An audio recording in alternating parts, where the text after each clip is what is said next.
কোথাও শান্তি নেই, শান্তির মা মরে গিয়েছে। শান্তির মার মৃত্যু হয়েছে বাংলাদেশে এসে।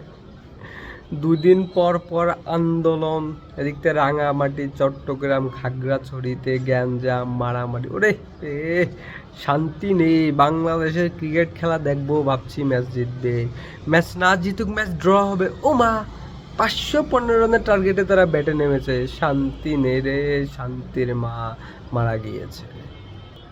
2 দিন পর পর আনসার থেকে শুরু করে, রিক্সাওয়ালা থেকে শুরু করে, অমুক লীগ, টয়লেট লীগ, অমুক দল, টয়লেট দল, একের পর এক উপদেষ্টাদের বাসার সামনে হামলা, গ্যাঞ্জাম, মারামারি। শান্তি নেই। কোথায় পাবো শান্তি? তো বাংলাদেশের টেস্টের কথায় আসি। লিটন দাস মারবে 150, সাকিব আল হাসান মারবে 100, জাকির হুসাইন মারবে আর 100, নাজমুল হুসাইন শান্ত মারবে আর 70-100।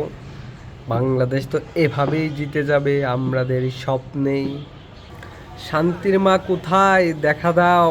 অশান্তিতে আছি আমরা, আমাদের শান্তি দরকার। এদেশে শান্তি নেই।